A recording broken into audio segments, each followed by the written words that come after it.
बोल जाता हूँ। डसका मेरा ननियाल है सारा, अल्लाह उनको जो बच गए हैं उनको सलामत रखे।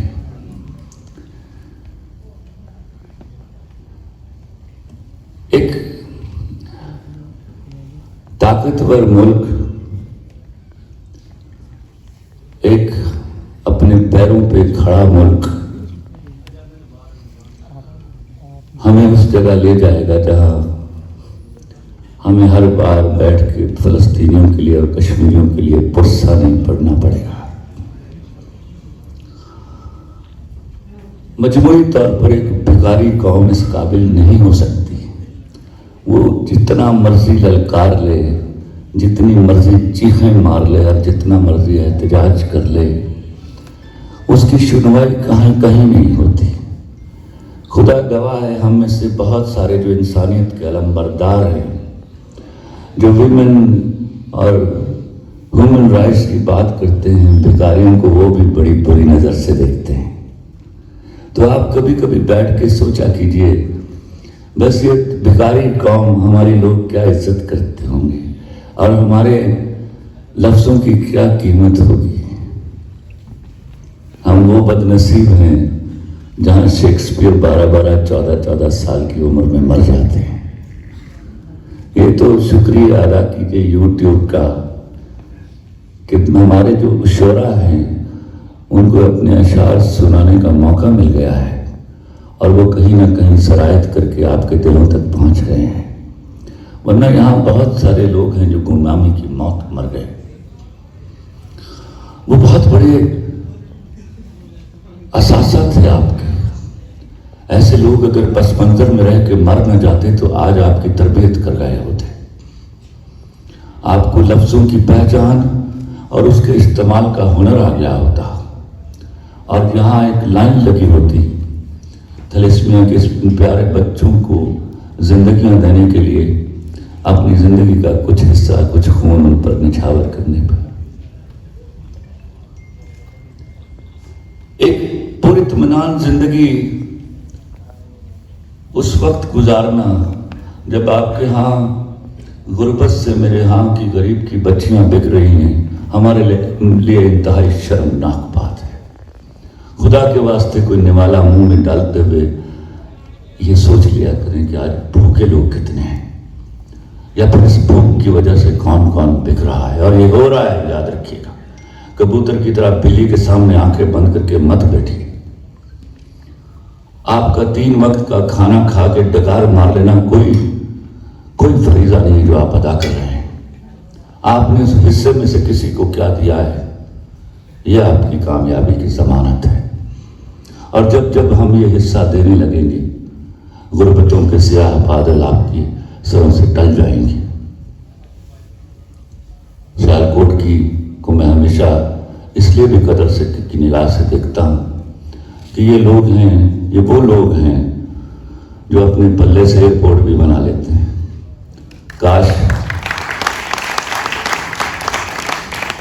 काश ये पीआईए को बेचने की बजाय सियालकोटियों के हाथ में दे देते, वो इसको भी चला लेते।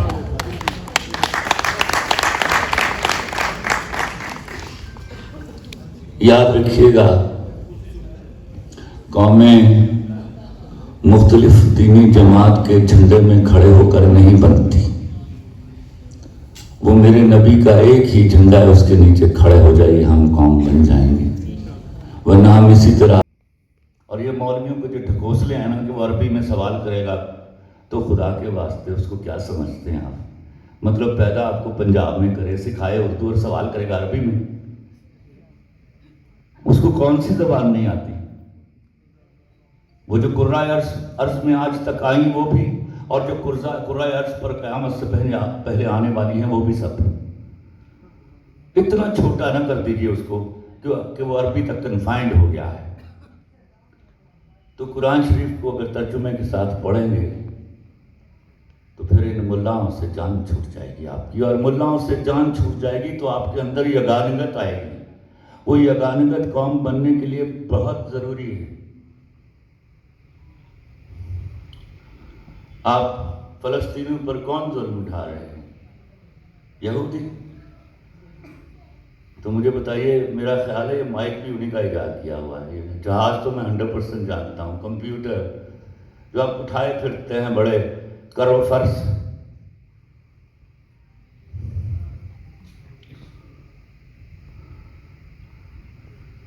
और उसके बगैर जिया नहीं जाता आपसे। मौलवी से, यहूदियों का, सेवनियों का ये माइक छीन ले तो इस तरह मर जाए जिस तरह गिल्ड हुए थे, लून पाई का तो मर जाता ना।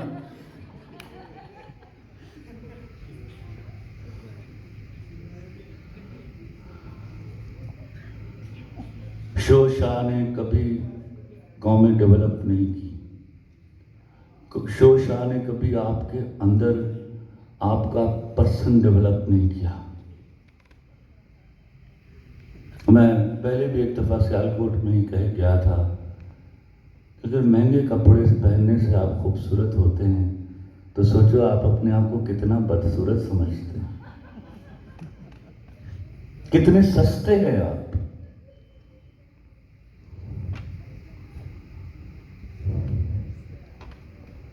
एक लड़कियों की यूनिवर्सिटी में मैं तकरीर कर रहा था, तो पहली 2 रॉज थी, वो मेकअप से लदी फंदी थी।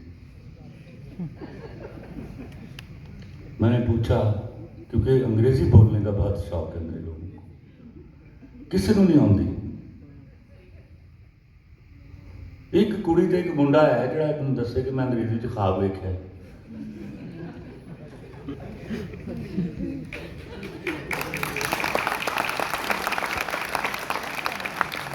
तो मैंने उनसे पूछा, और इंशाल्लाह मैं यहाँ भी पूछूं तो किसी के पास जवाब नहीं होगा, क्योंकि आप लोगों ने इतना तरद्दुद किया ही नहीं कभी। मेकअप का एक ही उर्दू ट्रांसलेशन है, मुझे कोई उठकर बताएगा ना। मेकअप का ट्रांसलेशन है कमी पूरी करना।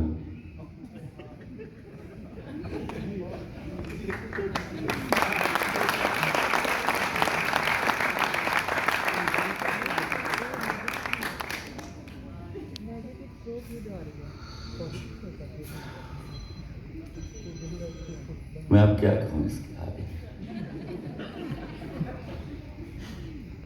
वो एक भिखारी मरन लगा ना, तो उन्हें अपने सारे आल औलाद इकट्ठी कर लिए। उन्होंने कहता, बच्चों मैं कोई बीमारी नाल नहीं जो मरन लगा।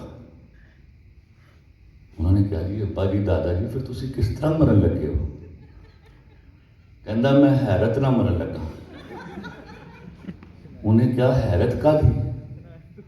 उन्हें कहा, बच्चों मैं 40 साल डेबिलक्स से बह के बाहर बह के भीख मंगी है, तो मैं 40 साल वेख्या जिहड़ी कुड़ी अंदर गई है बाहर नहीं आई।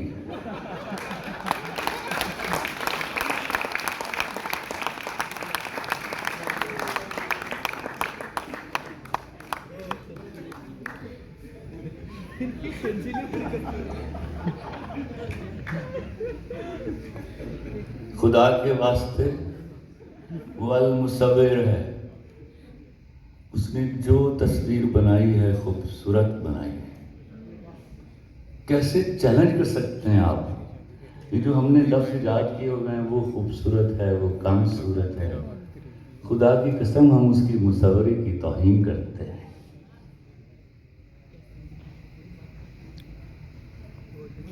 ये कौन सी स्टोरी देख के आए हो?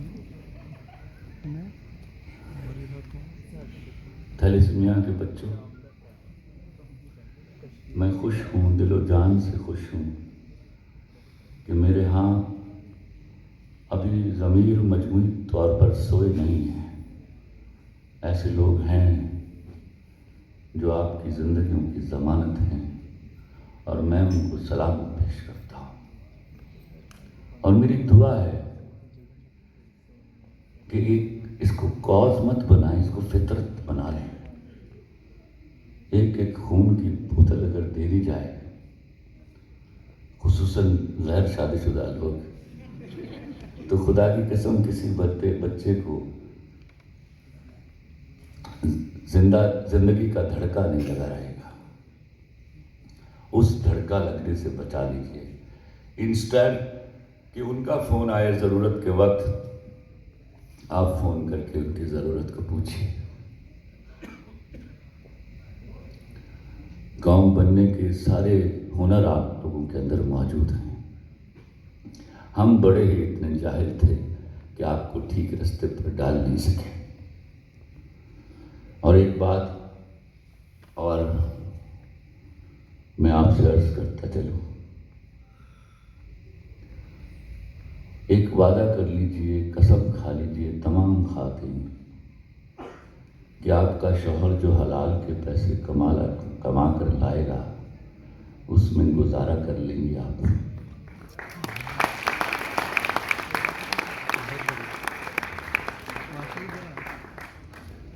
वरना आपकी ये दावा सारियां कर दिया ने मुड़ के जिन्ना जलील कर दिया ने ना, मैं तुहानू की दसां।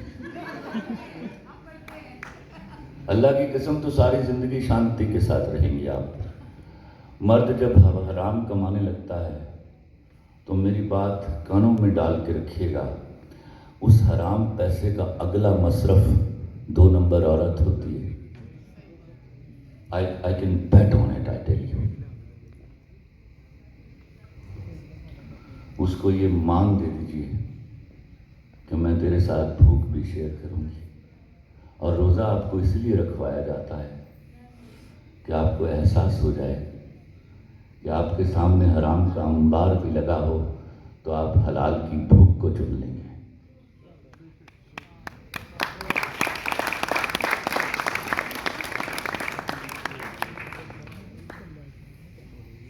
कुछ छोटी छोटी बातें आपको और बताता जाऊं। अपने अंदर से खुरच कर हसद निकाल दीजिए। जिनसे आप हसद करते हैं ना, इस बात को गौर से सुनिए, जिनसे आप हसद करते हैं उनके बारे में बहुत सोचते हैं आप। और जब आप ऐसे किसी शख्स के बारे में सोच रहे होते हैं तो आप अपनी जिंदगी का वो हिस्सा जीने के लिए उसको दे देते हैं। उससे फर्क कुछ नहीं पड़ता, आप अपना वक्त जाया कर बैठते हैं।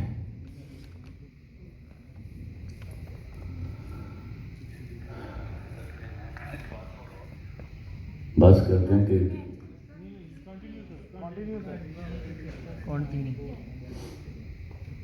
मेरा टारगेट से रॉन्ग वर्ड, मेरा भरोसा, मेरा एतबार औरत से ज़्यादा किसी पर नहीं है।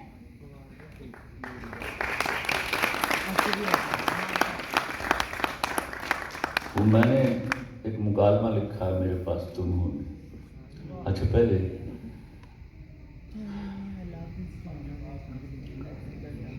जिन्हें जौक शौक नाल तुसी मेरे पास तुम हो लिखे एने जौक शौक नाल तुसी तर्जुमे नाल कुरान पढ़ लिया होंदा तो मैंने इन्नियां गल्लां ही ना करनियां पैंदियां। उसमें मैंने आखिरी एपिसोड में एक मुकालमा लिखा था और मेरी आरज़ू थी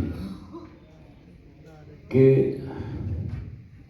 दानिश के गम में उलझने से पहले वो मुकालमा मेरे यहाँ की लड़कियां अजबर कर लें।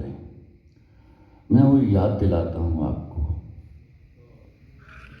वो मोंटी आता है उसके पास, महविश के पास, जब वो इंसान की बच्ची बन गई है सब कुछ गंवा के, तो उसको कहती है अपनी बीवी को भेजना किसी दिन मेरे पास, मैं उसको बताऊंगी कि लड़कियां खूबसूरत होती हैं, सबसे खूबसूरत नहीं होती। इस बात को हजम कर लीजिए। ये हमारा कारनामा है कि हम आपको बताते हैं तेरे लिए सोहनी है ही कोई नहीं। ਉਹਦੇ मन ना लिया करो, उस वे असीं कुछ भी बोलते हैं।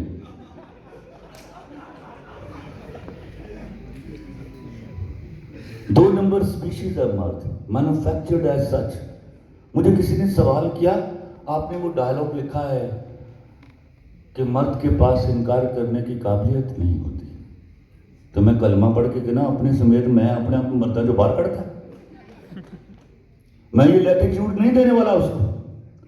तो उन्होंने कहा आपने तो लैटिट्यूड दे दिया है। मैंने कहा मैंने तो, ये तो पुरानी कहावत है, वो मेरे डायलॉग से भी मुस्तनद है कि मर्द सराहने का सब हुंदा है, और वो है। मेरे समेत एक एक मर्द। ये जो सूफी बने फिरते हैं बाद में नरगिस के ड्रामे देखते थे जाके बाहर।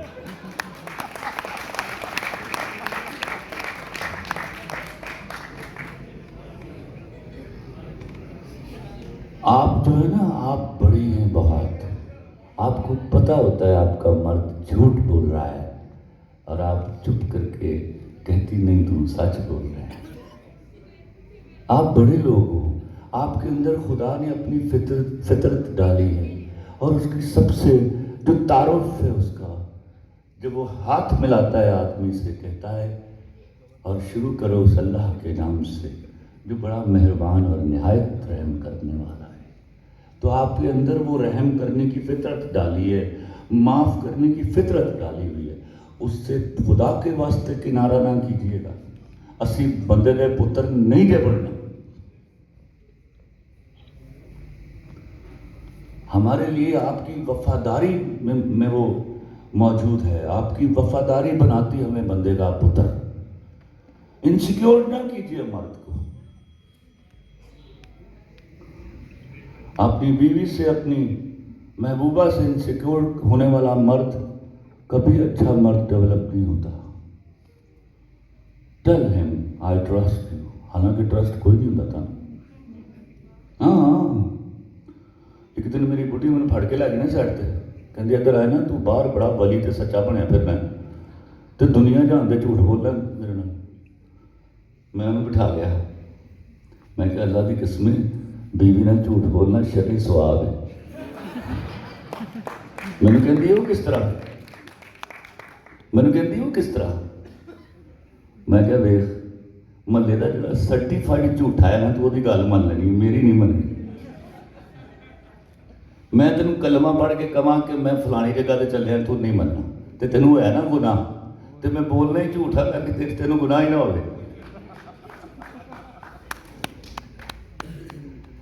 बाज़ औक़ात हम ट्रस्ट करके भी अपना घर बचाते हैं।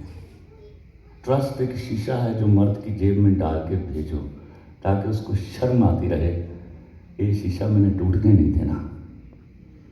जब आप ट्रस्ट ही नहीं करोगे, एक बंदे को चोर चोर चोर कहते चले जाओगे तो कर लेगा चोरी, फिर उसको शर्म किस बात की।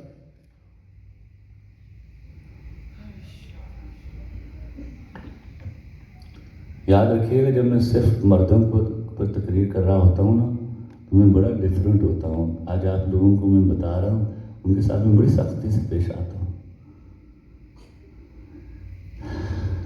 उस मैन्युफैक्चरिंग फॉल्ट को साथ लेकर चलना है आपने। अगर आप उसको ठीक करने निकल गई हैं तो आपने अपना घर बर्बाद कर लिया है। मैं कह देता हूँ आपको।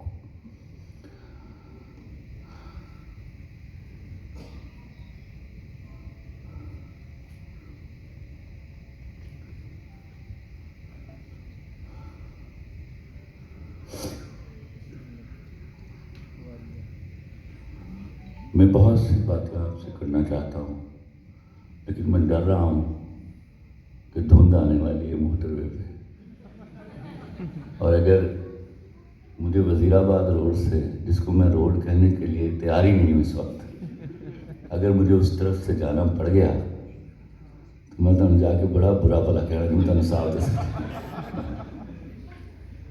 तो मैं कहता हूँ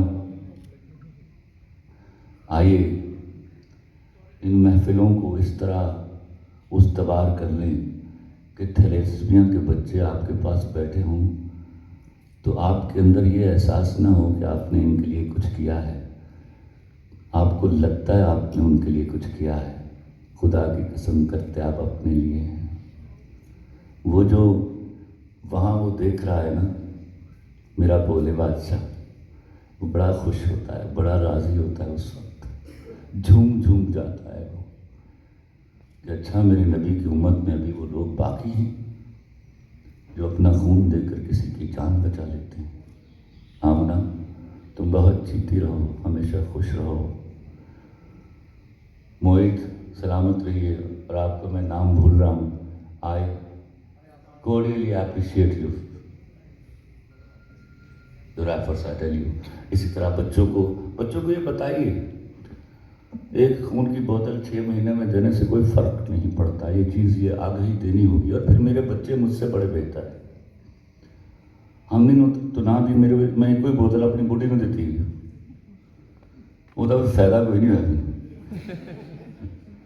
वो मैं जो कोई चवल मार दी, मैं कहना यह की करनी पी, कहती ताड़ी खून की बोतल गई ना अंदर।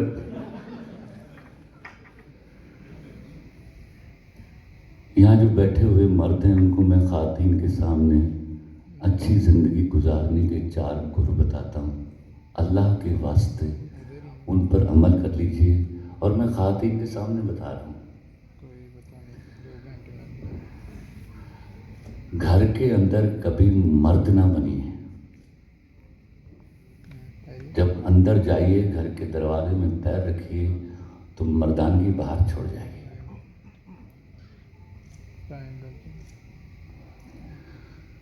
वो मर्द तो तुसी ते तुहाडे नाल ब्याह कीता है उन्हें, बन बन के ना विखाओ अंदर, नहीं तो 2 महीने बाद साबित कर देगी कि हिजड़ा है तू।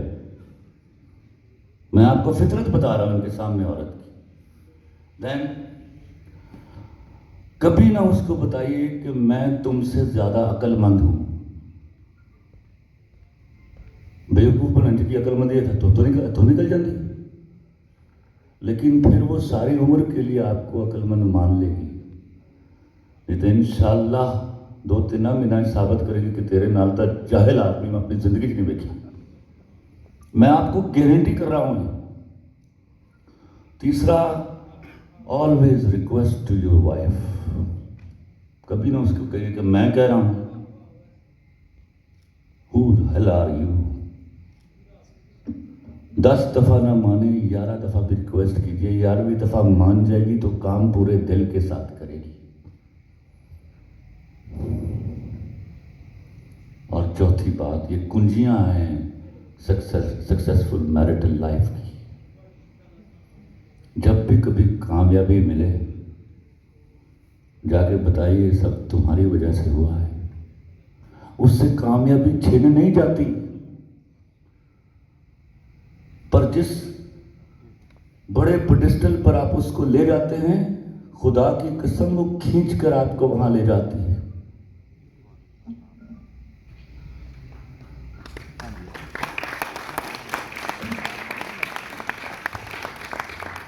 और जब कोई आपको कहे कि तुम राना मुरीद हो, तो सीना फखर से तान लीजिए। मां मुरीद है ना, हो ना तुम लोग, तो वो मां नहीं है। एक हदीस शरीफ है, इस पर मौलवी से बड़ी लड़ाई होने वाली है मेरी, और इसको गौर कीजिएगा। फरमाया जन्नत मां के कदमों तले है, कोई शक? तो आपको ये तो बताया नहीं है कि आपकी जन्नत आपकी मां के कदमों तले है। ये क्लैरिटी है उसमें?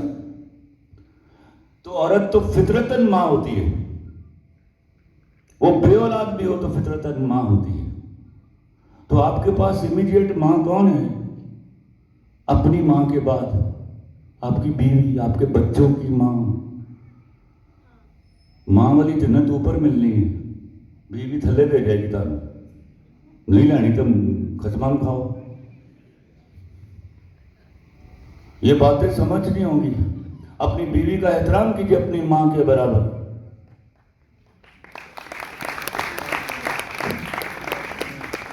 खुदा की कसम, मुझे कोई आके बताए ना, जो मैं बुढ़ी को थले ला के रखा है, वो कोई मेरा यार बैठा थे, मैं दूजा मेंटर कोल बहन दिया, वो बड़ा चवल आदमी कोई नहीं है, वो बुज़दिल आदमी है, वो बाहर इतने जोगा नहीं है, वो ताकत का इस्तेमाल अपनी बीवी के ऊपर करता है।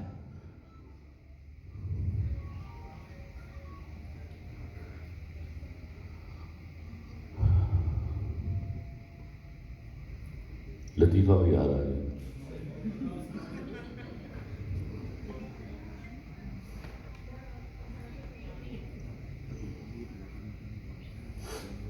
एक बंदा अपनी बीमार बुढ़ी में लैके डॉक्टर को गया ना, डॉक्टर ने कुछ 2-3 घंटे चैकअप करने तो बाद आके मोढे ते हथ रखा कि सॉरी शफीक साहब, अब बस 2-3 दिनों की मेहमान जी, कहना डॉक्टर साहब सॉरी किस गल का 2-3 दिन भी कट लांगे।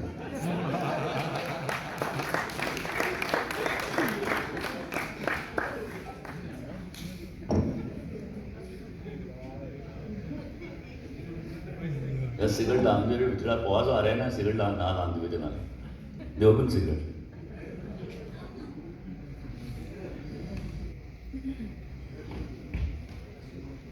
ऐसे दे दीजिए भाई, बेटे भाई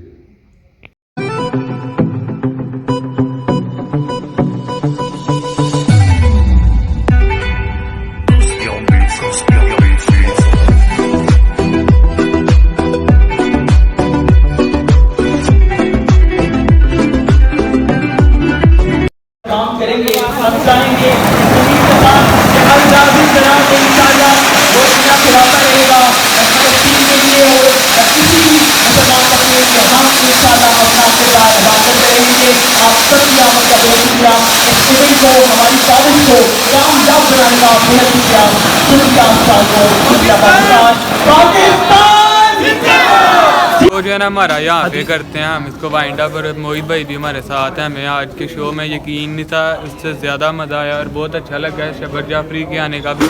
और सबसे बड़ी बात खलीलुर रहमान साहब भी आए हुए थे आज, उन्होंने जो बातें कर दी ना वो सीधा दिल पे लगी। बिल्कुल जनाब, उनका तो माशाल्लाह हर लफ्ज़ ऐसे जो आपने बल्कि स्टार्ट में बात की वो आपने कुछ रेस के रिलेटेड लफ्ज़ों की बात की थी, वाकई वही मैंने कहा था खलीलुर रहमान साहब ने इतना बोल दे जितना उनके अल्फाज एग्जैक्टली ऐसा है, बिल्कुल ऐसा, तो इस व्लॉग को हम जो है ना एंड करते हैं, और एंडिंग हमारी आज जो है ना अब्दुल मोहित भाई करेंगे। बिल्कुल जनाब, आप लोगों ने वो व्लॉग्स देख रहे हैं, मुझे पता है आप लोग पसंद करें। जितने शॉपिंग व्लॉग्स आ रहे हैं, कभी खाने पीने के आ रहे हैं, कभी किसी को एयरपोर्ट पर रिसीव करने के आ रहे हैं, तो बस आपने क्या करना है, लाइक कर देना है, कमेंट कर देना है, शेयर कर देना है और ज़्यादा सा प्यार देना है चैनल को, ताकि हमारा चैनल ग्रो करे और फिर सियालकोट की और बहुत सारी चीज़ें आपको दिखाएं। Thank you so much. इंशाल्लाह मोहित भाई के साथ हम दोबारा आपको किसी और नए कंटेंट में नजर आएंगे।